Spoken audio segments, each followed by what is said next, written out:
A message to Yang Constantino and her Christian fans. This is a quick comment on her Halloween costume as Chapelle Rowan. Chapelle Rowan, this is your final warning. It's Chapel Rowan Day. Okay, of course, upon seeing this, my brow went up. This is what Yang is cosplaying.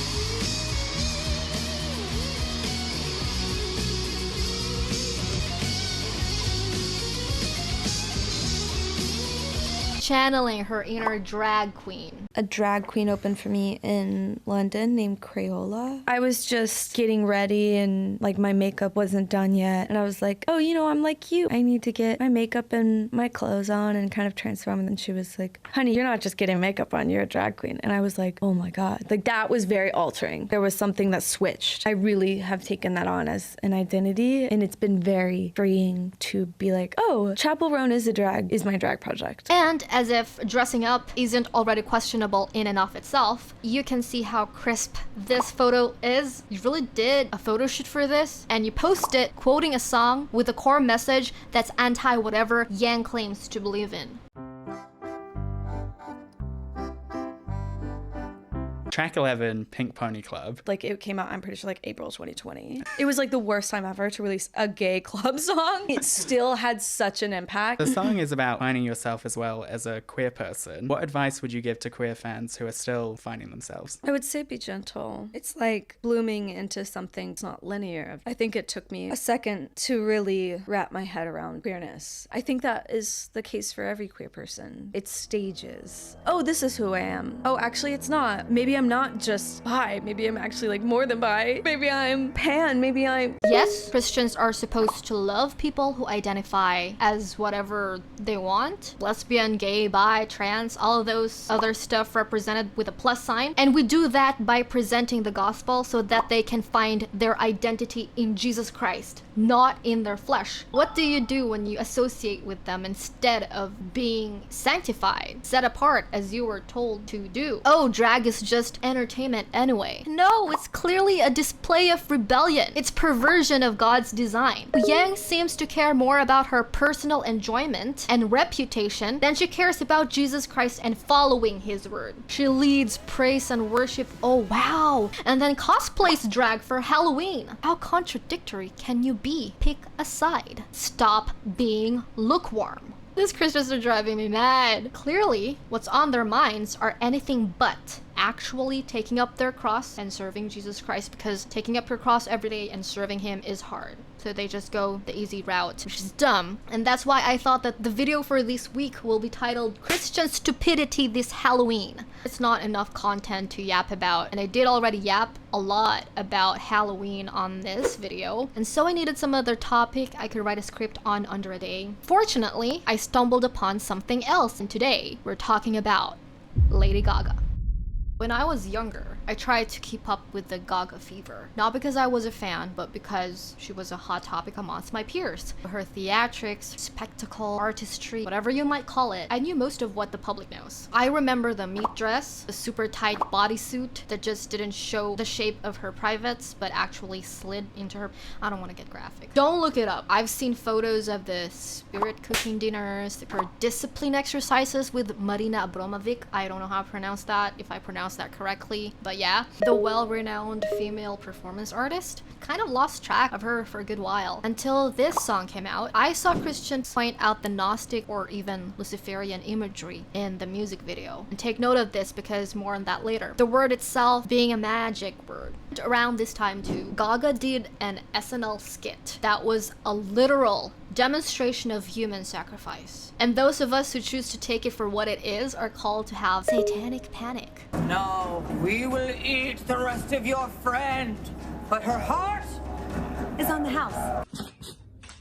Oh my God, it's not funny. People are just desensitized at this point. Like, they've been seeing these symbols growing up and they laugh at it. I think that's concerning. But yeah, same old symbolism this year, okay? She didn't catch my attention until I saw her Halloween costume.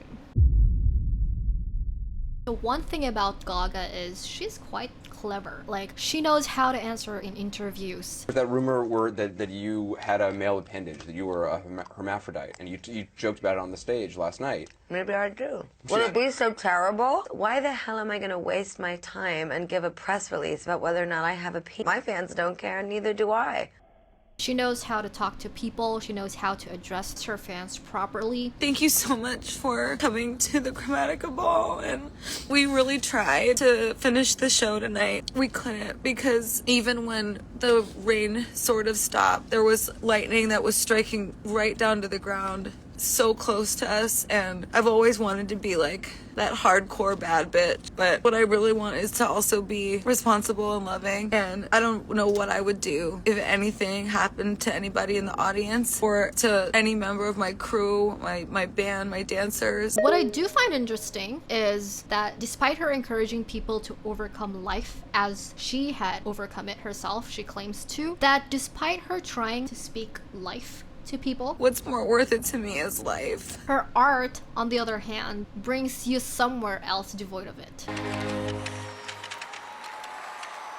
Like Dochi, whom I've already done a separate video on, I believe Gaga's symbolisms in lyrics, music, visuals are all intentional. She knows what she's doing. I did want to talk a bit, just briefly touch on some of the song's lyrics. Like, I'm not gonna go over everything. I could be your girlfriend for the weekend. You could be my boyfriend for the night. My excuse to make a bad decision. There's just a lot of, as I've mentioned earlier, imagery and symbolism. In this song, we see Lady Gaga seemingly taking up the role of the serpent. Oh, take you to the Garden of Eden. Poison apple, take a bite. She's the temptress.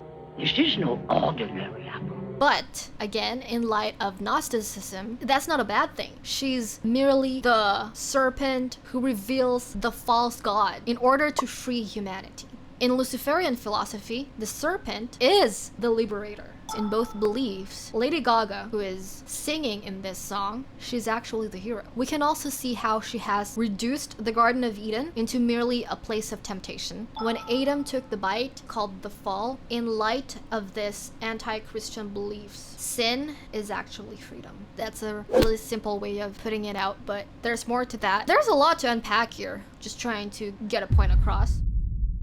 This video is really about the Halloween costume because that's what really caught my attention. I didn't even know about the song before seeing the costume. She's wearing a headpiece, portraying herself as an angel. What kind of angel? She has blooming flowers that become decayed as it rolls down her gown. The fabric trickles down into a dark and bloody color from what was bright and rosy pinks. Her gown, as well, has a skin-toned base. Is this implying nakedness? Remember that Adam and Eve, when they partook of the forbidden fruit, tried to cover themselves in fig leaves. What does nakedness covered in flowers represent? She calls herself the gardener, but she's not there to tend the garden. She's holding a shovel to dig. Her job is to put a place for the dead. What else is a grave for? Happy Halloween to all the grave diggers. What does that mean? What is she trying to imply? What is she saying? What is the message?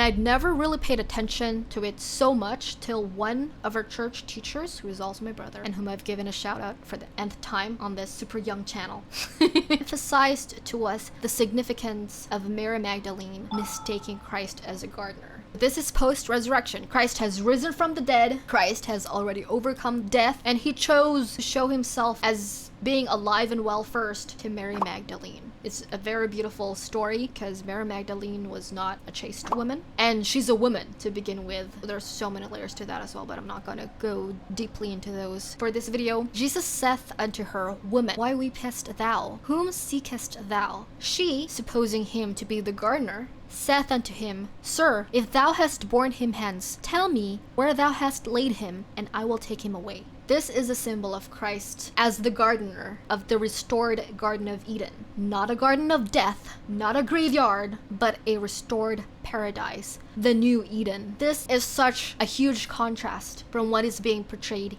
here in this costume. And so also it is written, the first man, Adam, being a living soul, the last Adam became a life-giving spirit. Christ is hope. Christ is life. Christ is the last Adam. The first Adam brought sin upon this world, but through the second Adam, Jesus Christ, comes life. Through Adam's sin, which involved the tree of knowledge of good and evil, came spiritual death. But when Christ was hung upon a tree, when he was nailed to the cross, his sacrifice brought forth eternal life. All of these symbolic parallels are beautiful. It's sickening to see the beautiful parallel of Christ as the gardener inverted. But that's just the way of the fallen world. The enemy will continue to push its false gospel upon everyone, using those whom he can deceive, such as these artists on our radios, greedy and lustful for fame and fortune. Truth is the weapon to see through the inversions of the enemy. And one of the things that I will keep on repeating in my videos is that there exists an objective truth. It is the framework that will shed light on everything else. It is not my truth, not your truth, Lady Gaga's truth. Beyond the subjectivity, there is one truth: Jesus Christ, the way, the truth, and the life.